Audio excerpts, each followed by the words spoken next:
Hello, everyone. My name is Armando Perez-Carreno, and welcome to the Web Talk Show. Today with us is Jose Duarte from Pangea Money Transfer. How are you, Jose? I'm doing well. How are you? Thanks for I'm having me. doing great. Thank you for asking. I think there's going to be a lot to talk about related to coding, AI assisted coding, marketing, and even some apps. So before we do, why don't we give the audience a little bit of a quick background on how you got into all this?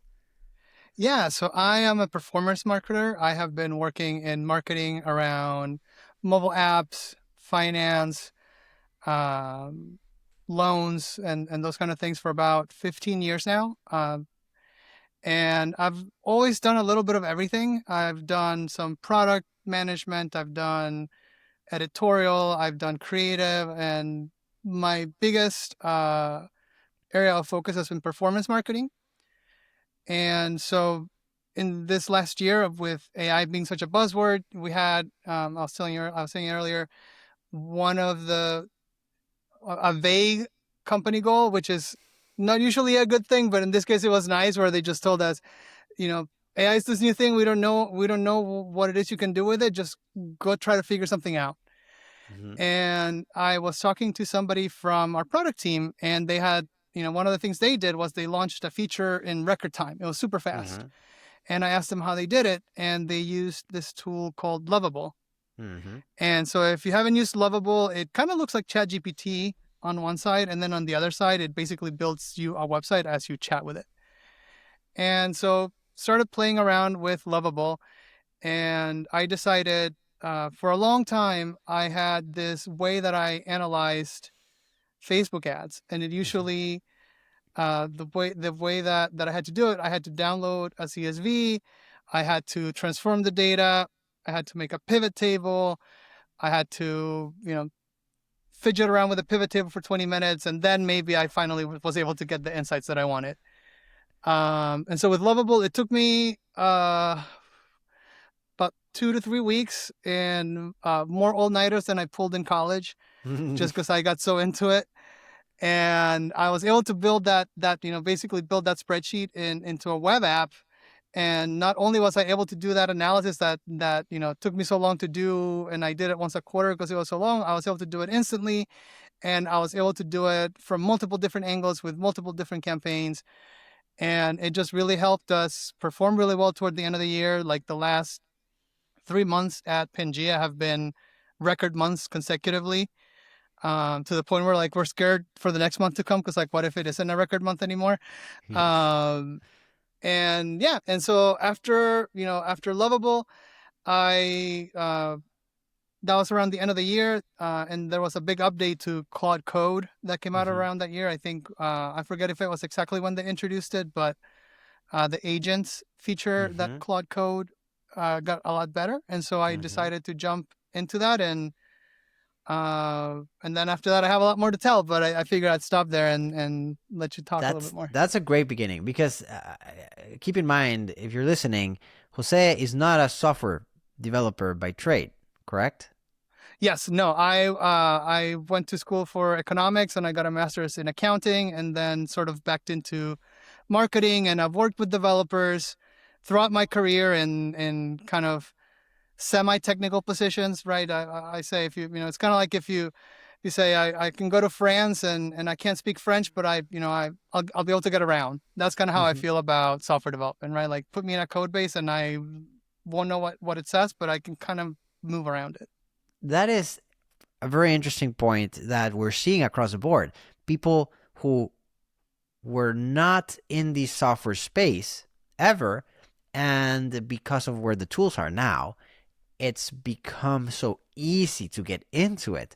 And your example is perfect because it provides a glimpse into the shift that is happening with software. Before, you would never spend what might have taken you 2 weeks. It would have taken like an actual engineering team, perhaps months, to build before a few years ago. Nobody would spend the money or resources to do that just to analyze your ads, right? Unless, of course, the size of the company. So, what has happened is now you could build that. And again, for the listeners here, the fact that he spent a little bit of time playing around with it, building the tool, means that now he could just download a CSV and put it up there directly, and it analyzes it for you immediately on its own? Not even. I was able to figure out how to plug into the Meta API and download the data myself. So not even download any CSVs anymore. So that's where it's really powerful. Like, I find myself nowadays generating apps for calls. Like, I might have a call with a stakeholder, and I can build a web app that displays what we're going to talk about in the call. Or we can make something that you're going to use because you're going to go to the plant with someone and do a walkthrough, and you want to look at the devices. Like, it's now on-demand software for what you need. One of the things that has been helpful, because it has been a bit of a whirlwind, because I've been learning a lot of this. A lot of this is cutting edge. It's brand new. Like, there's not even words for it. But one of the things that's been real helpful for me has been to think in terms of metaphors. One thing that AI, being so knowledgeable about pretty much everything, is if you don't understand a complex topic, you can kind of find a metaphor that'll work for it. And so for the development, the way you're talking about it, I don't know if you've seen the latest Tron movie. Yes. But that's actually been super helpful for me to picture it, because they have this kind of concept in the movie where there's this barrier where there's the computer world on one side, and then you can cross over to the real world, right? And the way I think about software, up until last year, that translation layer happened outside the computer, right? And so you brought, as a business person, as a person who wanted to do something with computers, you brought your intention, you brought what you wanted to do, what you wanted the computer to do for you. You brought it to a development team who then translated that into zeros and ones. And what's happened with Claude and with all the other tools is that translation layer has now moved inside the computer. And so you don't need to worry about translating from English into zeros and ones. You just have to worry that you know what you're talking about and that you know what to ask for. Exactly. That's a great way to put it. And now with the interview tool, sometimes you don't even need to know the whole thing, because it's going to help you. And that reverse prompting exercise is really good when you're experimenting with these tools, because you might know exactly what you want, which is super important. Obviously, you're going to make a mess if not. But sometimes you don't know necessarily how to explain it. And doing the reverse prompting, where you tell it, interview me to get clear direction, and it asks you questions, it makes it so much more powerful. One of the best tools that I've used in making my, because one of the things you worry about when you're doing vibe coding or software with software development with AI is it gives you spaghetti code, is what people call it. It's just garbage, or it becomes super messy and it's hard to refactor. Because I know that I don't know how to put it. I know what I don't know. I am able to build in certain gates at every step of the process where, we write the specifications, and then I have another agent as a reviewer do a review of that. Then we write the user stories that the coding AI is going to use. I have a reviewer agent code that. Then the coding happens. I have a QA agent, and so on and so forth, so that at every step, I'm kind of doing an adversarial review of everything that I've done up until that point.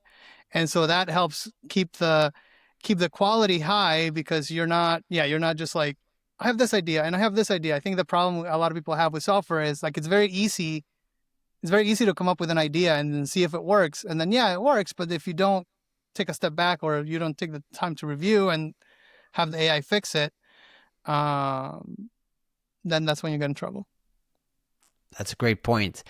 When you mentioned Lovable earlier, I like what they did, in the sense that you, as you mentioned, have a chat interface, but then you have the page right there. So for anyone who's not involved in software at all, it's very easy to jump into that and start creating.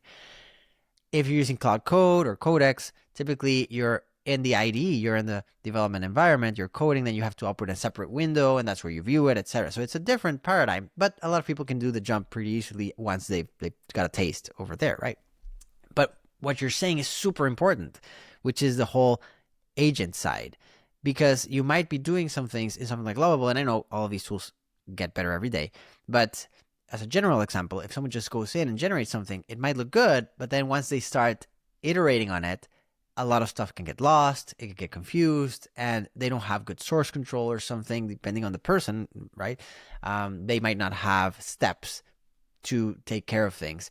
And so what you're talking about, it's sort of the next step in doing things with quality, where you have these agents that give you an extra layer of, you're not just handing the keys to one, which might, I don't know, lie to itself, create its own fake tests, and things like that. There's someone else to be accountable to, and so they can sort of keep each other on track. Now, this might sound super sci-fi to a lot of people, so if you can, and it doesn't have to be in the technical side, because this is more for whoever's listening, can you explain in your words how agents work, like how you set them up, how you run them, what makes it different from a typical just chat flow? Yeah, it is hard to explain. I think a good starting point to think about them is, if you think about your typical ChatGPT window. If you start a chat on one window about cats, and then you open up a new window and you start chatting about dogs, they don't know each other. And at no point one chat, you're not afraid that one chat's going to start, the cat chat's not going to start talking about dogs, and the dog chat's not going to start talking about cats. So agents are kind of, in a similar way, a way to keep that context separate from them. Another important concept to understand first, too, is the way that LLMs tend to process your requests. There's kind of three things usually. There's the system prompt. So that's what tells it, you are ChatGPT, you are a useful AI asset, like the thing that OpenAI programs or Anthropic programs the coder to be, their identity. Then after that is your user instructions. So if you go on settings on ChatGPT, if you haven't done that, you can tell ChatGPT how you want it to treat you. So you can tell it, talk to me. For example, I have mine to say, talk to me like I'm a product marketer. I don't understand software. So if I need to make technical decisions, explain it to me like I'm a product marketer, and tell me what the trade-offs are. Because if you start talking to me about classes and selectors and all that, I'm not going to understand. So you got the system prompt, you got the user prompt, and then after that comes basically as much of your conversation as it can fit, starting from the bottom up.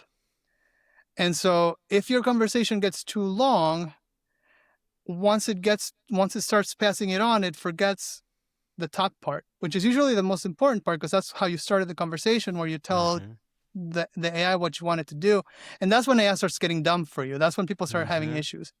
So now if you think about that context as a vertical list of context that gets passed to the AI, agents kind of work sideways, because you can, as you're going down the conversation, you can send an agent to go on a side quest and go investigate something, and just come back with a one-page report.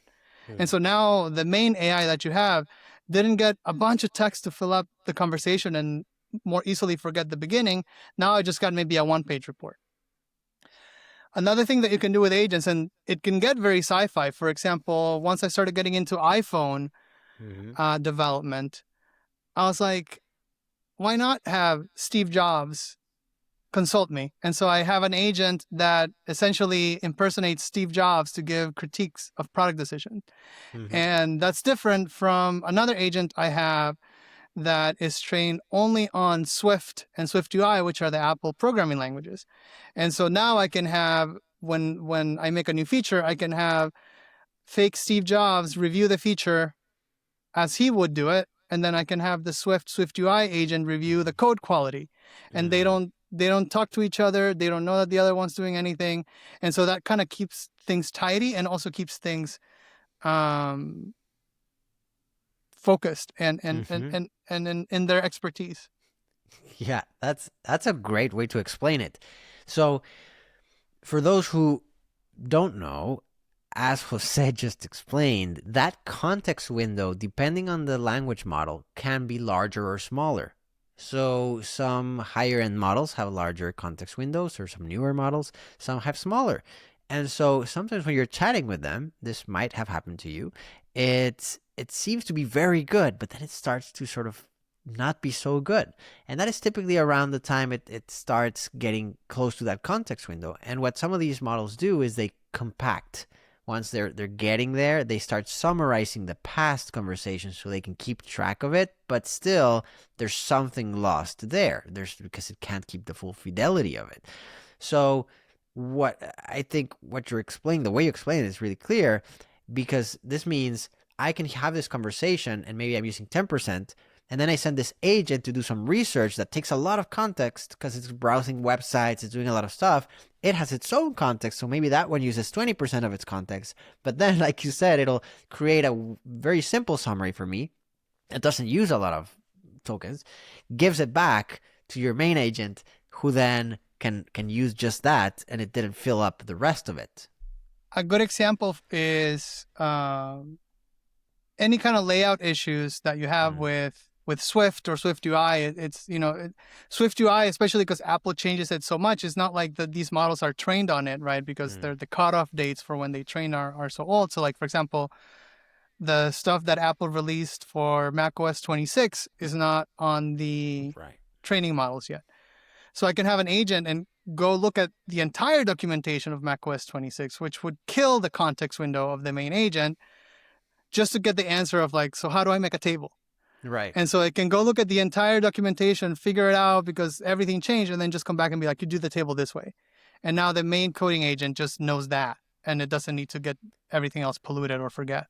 And that's why it makes sense to have like a coding agent for this particular stack or this particular language. And then maybe you have a reviewer agent who's good at certain practices. So do you give it instructions and say, like, you are this kind of thing and this is what you do and these are the So yeah, so Claude has this feature built into their command line app, and so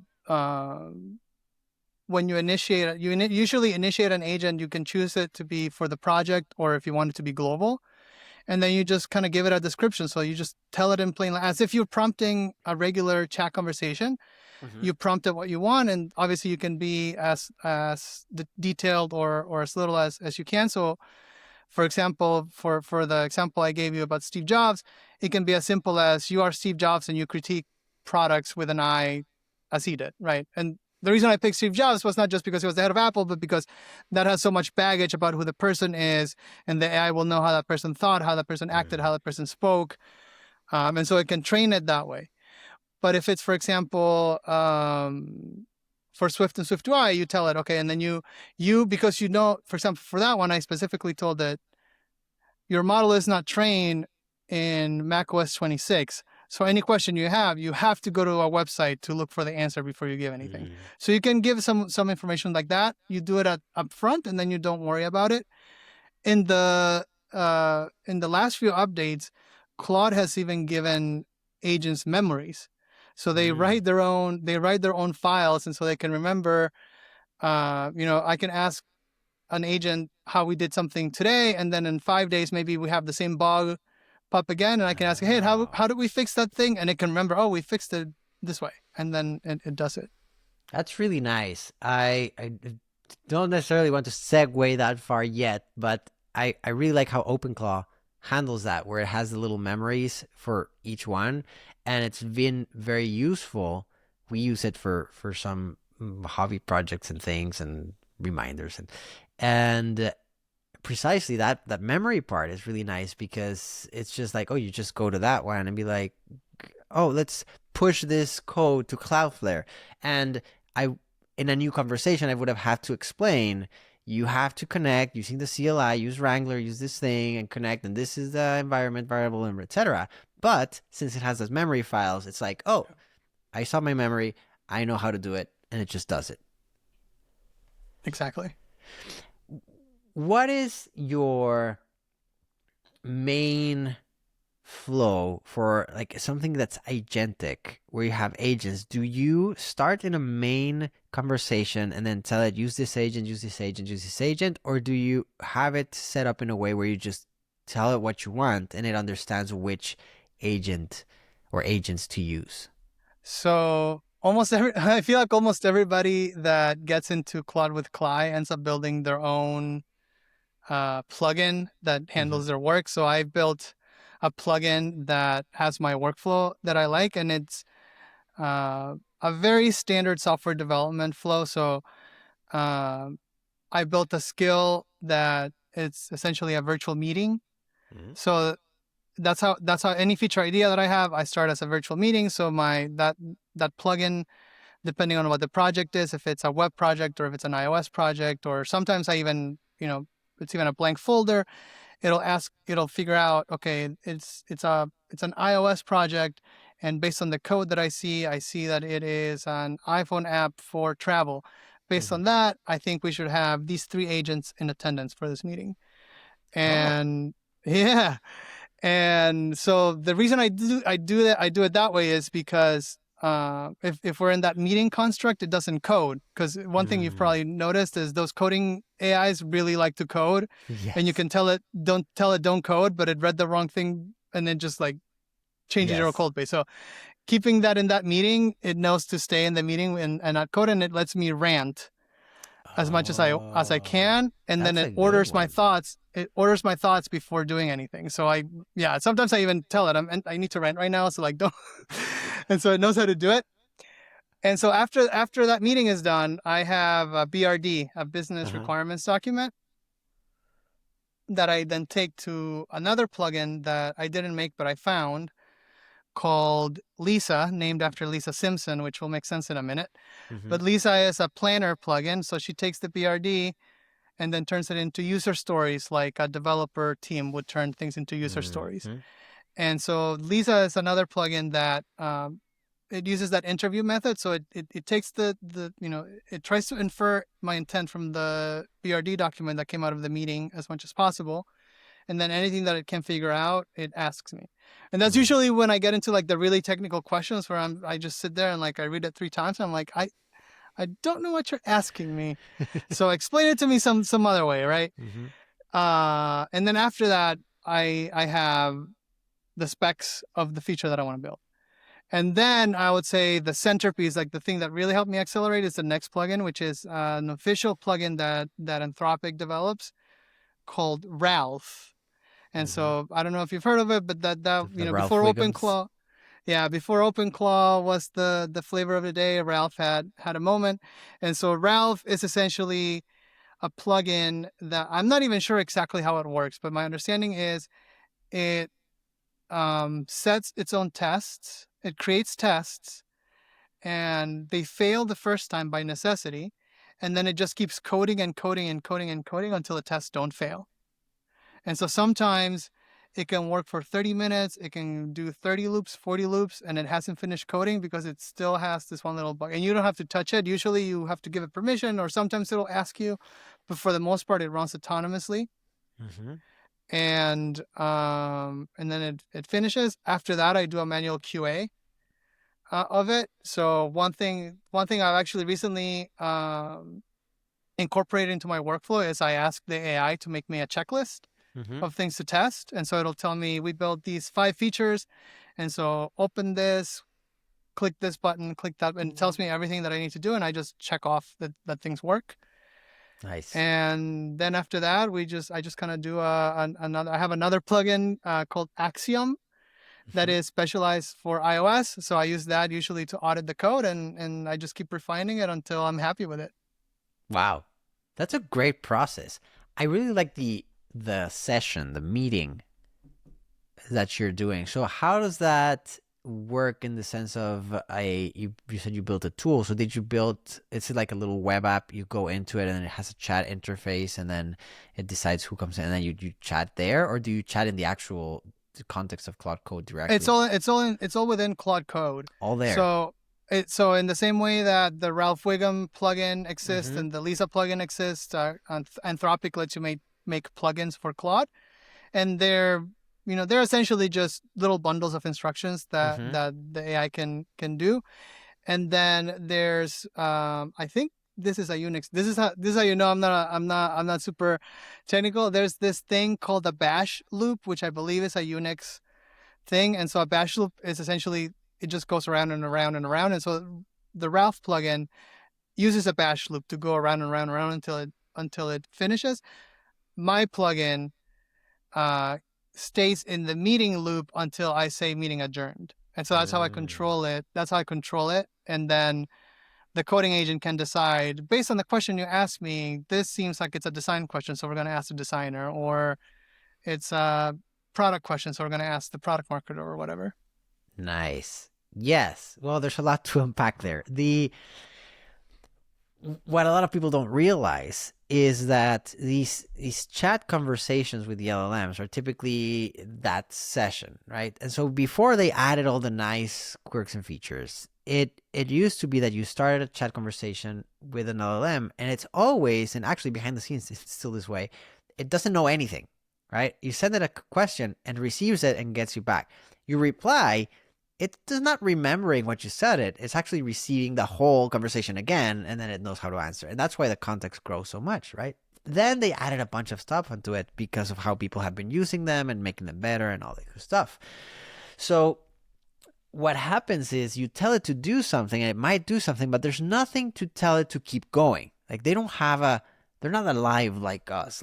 And so that's something that I think, for example, OpenClaw or the Ralph Loop did very well. They turned it into a little bit more an autonomous process because they can run like a cron job on the server, which basically is just here's the message and here's some memory, and then do your thing. And when it finishes, it just goes in again and says, hey, this is where you were, this is what you did. And it could just go on and on and on and on because there's something triggering it to do it again. And a lot of websites work that way. When you have any website that is constantly fetching new information from a service, getting new times, getting price rates, stuff like that, they have to do it in a background cron job. So it's all, like you were saying, they're like Unix internals that are very common to the operating system, but that weren't being used in the LLM space. And now that people started using them with the Ralph loop a lot, and it did explode. I remember the press in the space, of course, but the media and X and everything talking about Ralph and on YouTube. And then it sort of went away with OpenClaw, but it was a huge thing when it came out. These tools opened our eyes, I think, into what it would be like in a more agentic world. And now you see Codex and Anthropic add these features. Some of them already had it, but nobody used them. But now with scheduled tasks, with Cowork, like they're starting to add these into sort of the default stack. Yeah, right? I would say for, obviously going into the command line is pretty intimidating. And, even I've been a Mac nerd for 30 years and it was still a little bit intimidating to go into the command line. But the stuff that they're doing with Claude Cowork is bananas. And so I usually have 3 terminal windows with Claude Code open at the same time, but I go to Claude Cowork for a lot of things still because the interface there is so good. So if you want to get a taste of what you can do with Claude, I think Cowork is a really good place to start. What do you like it specific? What do you like about it specifically? I think because they are tailoring the use case so much for business. To give you an example, every week I have to prepare a weekly report, and for the last month, I've been able to it's the same report, just numbers updated and you update the insights. Right. I've been able to just upload a red line, here's the report with the new numbers, but no new text. Here's last week's for context. Can you do your best job at updating it? And it's not like I can send it over, I can't send it over blind, but a report that usually was finished by Tuesday evening is now done by Monday afternoon. So it saved us like a day, and I think one fewer person has to touch it now. Wow. And is that scheduled? Does it run on its own? Or do I you haven't, run it? I've been so heads down with Ralph and developing that I haven't played with OpenClaw too much or with scheduling. So I haven't played around with the scheduling, but it's definitely on my list of things to try.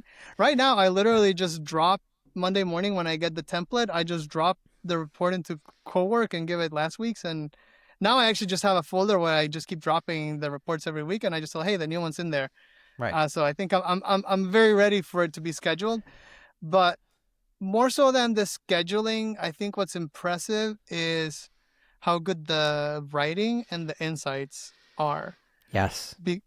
It's not just, because like I think in the beginning, it was just regurgitating table, right? Like, Mm-hmm. and anybody can just table says CAC is 20, right? Anybody can regurgitate stats, but it was actually, especially once I started giving it older reports, it Mm-hmm. started telling me like, hey, this trend, or there's this angle that you haven't considered, or it just started popping out a lot more interesting things. It kind of gets rid of the level one analysis because it's Mm. so easy and fast to do that you can start getting into deeper insights.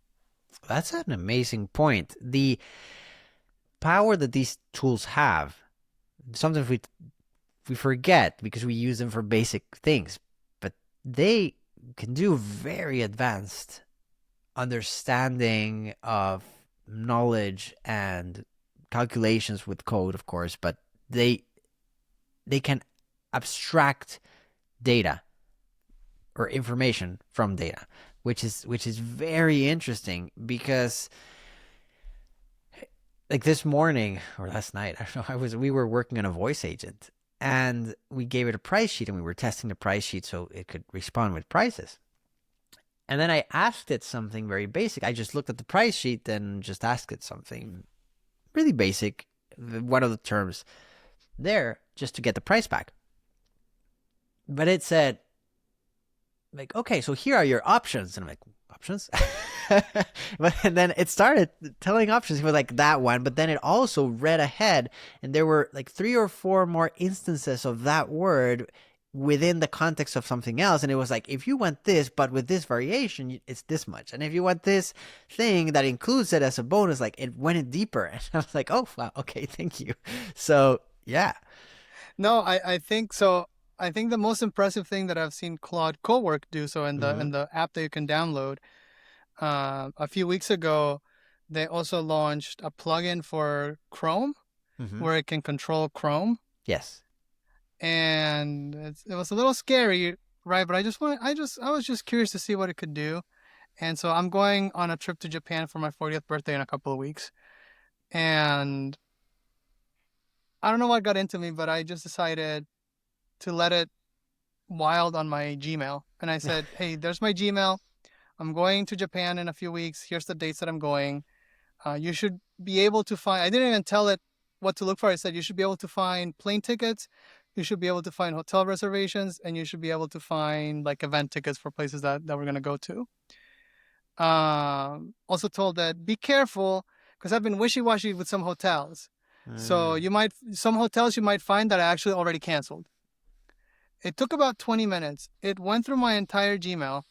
It found the hotel reservation emails. It made a list of them. It even told me, oh, but these ones you canceled. It told me it figured out all the ticketed events that I had. And then I told that, oh, I don't like to shop. We're like, we want to have some my travel style is to go fast, fast, fast, and have rest days versus having a stead. So I told it a lot about how I like to travel. I told it my brother's coming with me, and he doesn't like to do this. He doesn't like to do that. This is the food we like. This is the food we don't like. It built the most incredible 2-week travel itinerary that it then uploaded to a website that I was able to send it to my brother. And it had like even little touches about like, hey, if you want to splurge on food, like you should go to Kobe because you're gonna get really good beef there, and like go to this restaurant and that's where you're gonna get the like. It was so thorough and so impressive. And like I said, it was literally just said, look at my email and see what you find. Wow. That's impressive. And the amount of time, effort, and money that would have cost you to have someone do for you. And also, a lot of it couldn't be done by anyone because you wouldn't give a travel agency your email access, right? So there's Exactly. a lot of hidden I'm not sure you data. should give it to AI either, but Yes, of course, but at least, well, you have to decide who you trust, right? But right.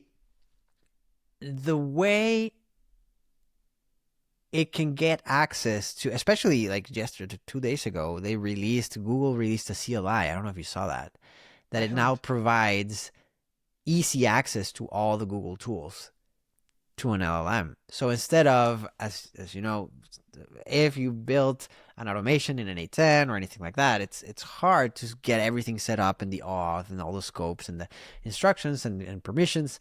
They just released this thing that just lets LLMs, if you give the right permissions, just do everything on Google. Emails, spreadsheets, documents, calendars. It just understands everything, and it tells them, like an MCP kind of deal, but it's a CLI. And so it's amazing because now you can do this programmatically as well. So what you did is a great example of how this sort of personalization of software is evolving. Because, yeah, I mean, you're giving it to the AI, but you're not giving it for training, etc. It depends on what models you're using and who you trust and all that and what you believe. But at the end of the day, it's just processing it and getting rid of it. It's not like it's storing all your data. Now, could there be gray areas? Sure. But again, if you trust Google to keep your email, I mean, you're just going to keep your email, right? That was kind of my thinking. They already have it, so why not get some use out of it? Yes. So at least now it's not just for the marketing companies, it's also for your benefit. So the way these tools are now useful in a real day-to-day thing. Yes, of course, for business owners, definitely everyone knows that, but also in the day-to-day, like you just showed in your example. You can have it make you a day itinerary. You are traveling just to get to a city and you know which points you should visit, or even you might not even know which points to visit. So you can have it go on Yelp and figure out using the browser extension or MCP, and it could go figure out which are the most popular places and then build a little itinerary for you like it did for you, right? It's really impressive how we can use them. But the speed at which they do it and the cost is what's really ridiculous. I mean, at least in the business side of things. Well, yeah, I think the cost is to be determined because right now we know we're in a heavily subsidized era of AI. Mm-hmm. So right now I'm trying to get the most out of it before it ends. But I think to pick up on the other thing you said, the speed, I think what people haven't realized about the speed yet is not just that you can do things really fast, it's that the cost of starting over is almost zero. Yes. And so one thing that happened with me when I was doing, for example, the meta tool to evaluate ads that I told you, I started that tool over from zero, just deleted the project 3 or 4 times because by the time I hit certain walls, as I was learning, by the time I hit certain walls, I had learned so much, not just about how to code, but about what I wanted, that it was a lot easier to just start the process over and tell the AI exactly what to build me again. Because in the end, it wasn't that what I was asking for was that complicated. It was getting that intention out of me and being able to communicate that. You know, kind of getting the ideas out of my head into a way that the AI actually understands me. That was the hard part. Wow, that's a good unlock there. AI can, regardless of what you think of it, it's actually a very helpful tool to help you understand what you really wanted, which is doesn't make sense, but at the end of the day, having to explain things to it, sometimes like a kid or like an intern, and be like, no, but I mean, do this, like having to do that sort of makes you do that whole teaching cycle that is widely known that helps. The best way to learn things and to understand things is to teach them, right? So it gets you into that sort of cycle. And I find, at least for me, it's been a way to sort of, now I understand what I had wrong in my conception.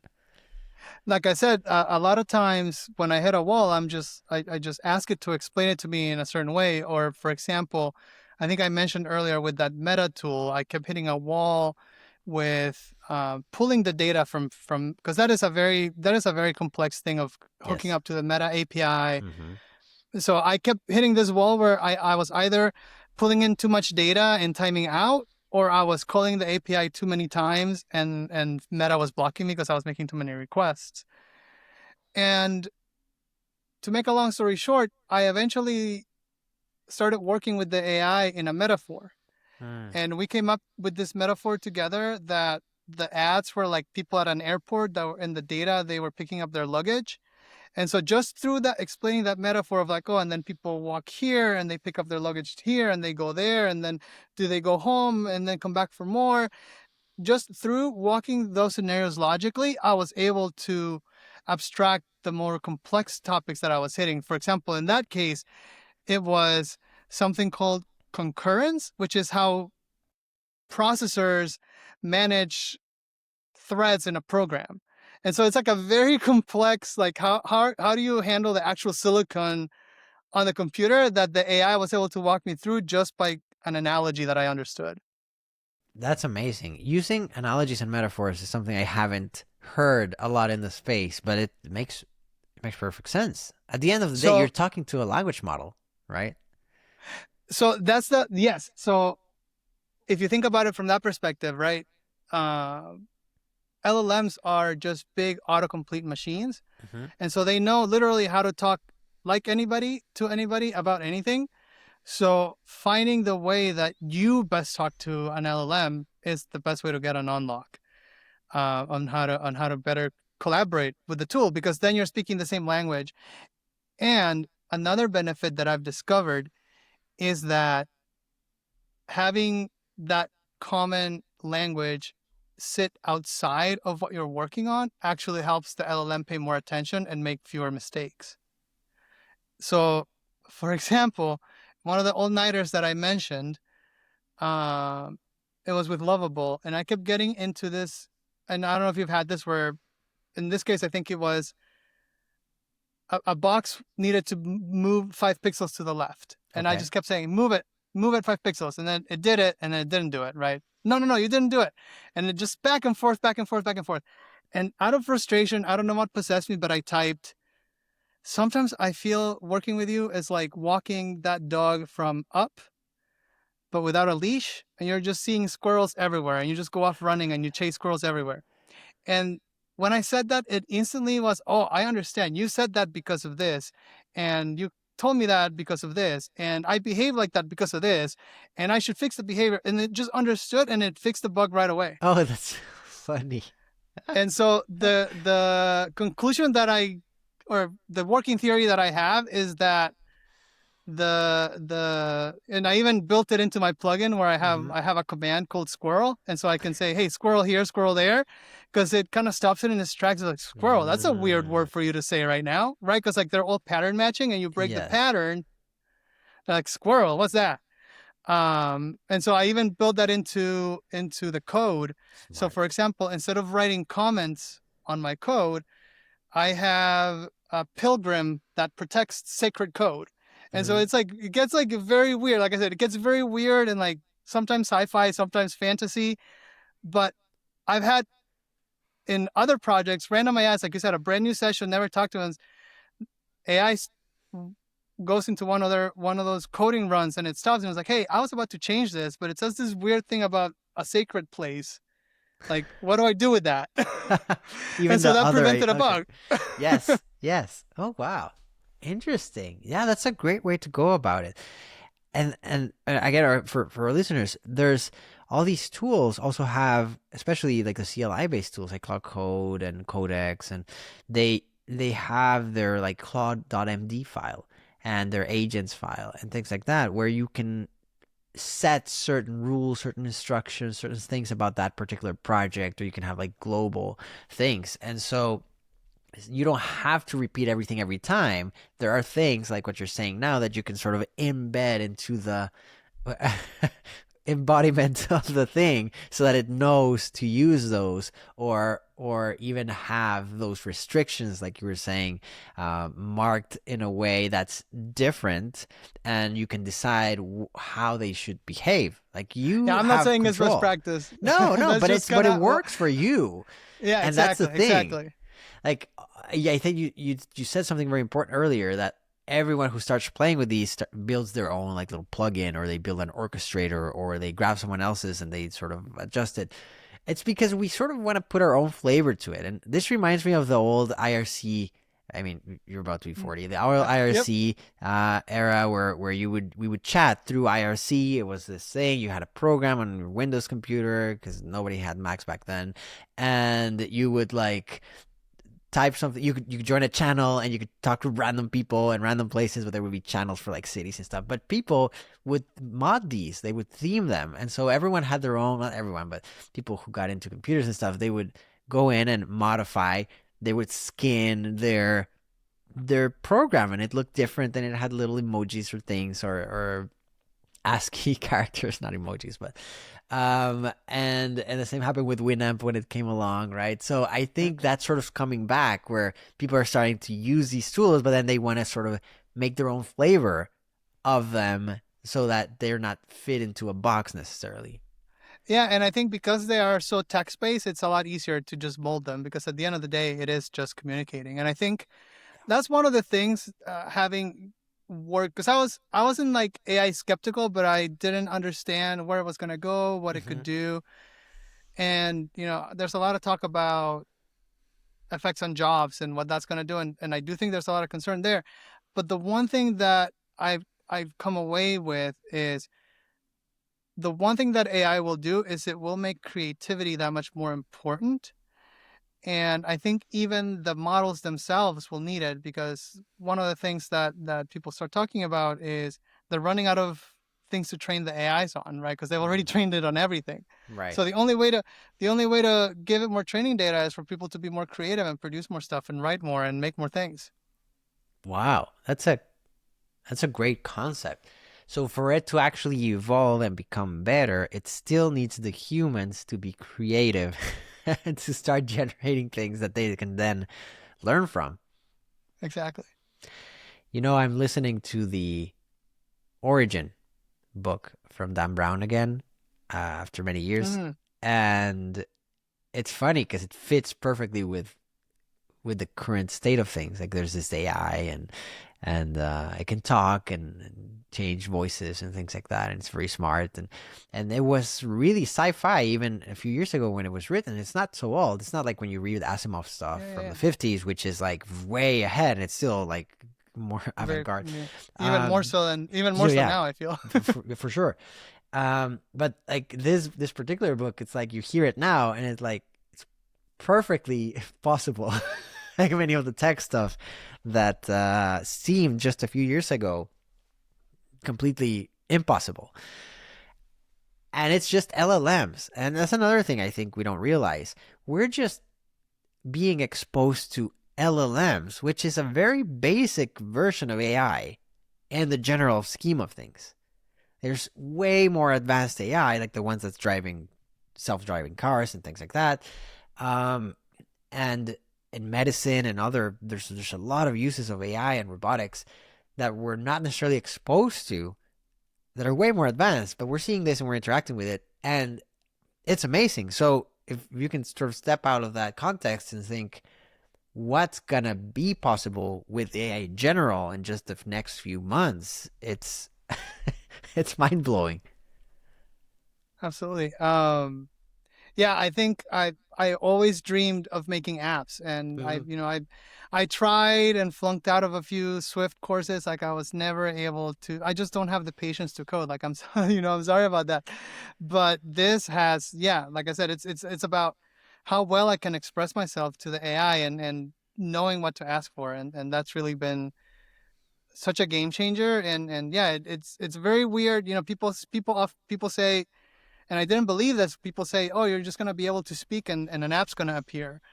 And I thought that wasn't going to be possible. But the more I think about it, I think it's come down from developers down to people maybe like me that are technical but not developers. And I think it's just going to keep coming down into more and more, less technical use cases. Yeah, that makes sense. And I think that was the point. Like computer programming languages weren't for developers. They were just, that's how we could be able to talk with those things that we called computers. And they started evolving, becoming more advanced and things like that. And of course, that a lot of people weren't interested in that. So then the developers kept that in their realm, and everyone else just moved on, and they just used developers and software engineers to do it. But the real purpose, I think, that people like Ada Lovelace had, were like a thing that I could communicate with as a person. And now we have this thing, way of actually talking to it in natural language. I think it's amazing. I have a lot of fun with it. And I think, like you, it opens up the creativity aspect for a lot of people to actually start building new and exciting things that no one ever dreamed possible, because now they just can. Absolutely. Jose, this has been super interesting. I really like how you've been managing everything on your end, and your background coming into this just tells us how it's possible for anyone to just actually just build stuff if they want to. So I really thank you for coming on the show. And if there's people want to know more about what you're doing at Pangea Money Transfer, and your apps, etc., where can people find more information about you? Where can they reach you? Yeah, you can. PangeaMoneyTransfer.com is the main website, and then my own apps that I'm building out of Applacat.com. It's APPLACAT.com. Applacat.com. Okay, I'll put it in the show notes. And what are your apps about, by the way? I have one is when you work with Claude Code, it outputs a lot of markdown files. Mm-hmm. And so I kept getting I had so many Finder windows open and so many text. So I built an app to just kind of look at all my projects markdown files together. And now I'm developing it so that it's interactive on the way back. So now, for example, I can tell it, build me a QA checklist. And so I open my markdown app and I can just click as I test things. And I can leave feedback for the AI right there without having to, again, pollute the conversation context. I just leave a comment in the file for it to. And then the other one that I'm hoping launches this week is, you know how you have app folders on your iPhone? Mm-hmm. I basically build that for the Mac OS dock. So you can have a little button on your dock that opens up, nice. and you can have up to 16 bunch of groups with up to 16 icons at the same time, so you can open apps. That's neat. It wasn't possible before. Like you can put a folder. For example, it's a Mac hack I've used for years. I dragged the entire applications folder into the dock, but you can only have every single app show up once. And Mac OS doesn't really like if you move apps out of the application folder, so it's not like you can group them easily. So I made this so that you can group them easily, so you can have, like, nice. I can have Discord in 3 groups, or I can have only 3 of them. And so, yeah, it's a little bit more flexible. Oh, that's a neat one. And that's the sort of thing, like, I would never expect someone, especially someone not a software engineer, to be like, oh, I'm going to build an app that extends the Mac OS UI. That's just an annoyance that I've had for the years that I've used the Mac. Well, that's it. That's just it. That now people can just go and do and fix those annoyances that you have with everything. Yep. So yeah, that one's called Doc Pops. So that one's gonna be out soon. It's docpops.com. Nice. I'll put those in the show notes as well. Thanks again, Jose. This was super interesting and super fun. And if you're listening and you haven't subscribed, yes, please like and subscribe so that you learn whenever we have new episodes show up. Thanks again, and we'll see you in the next one. Thank you.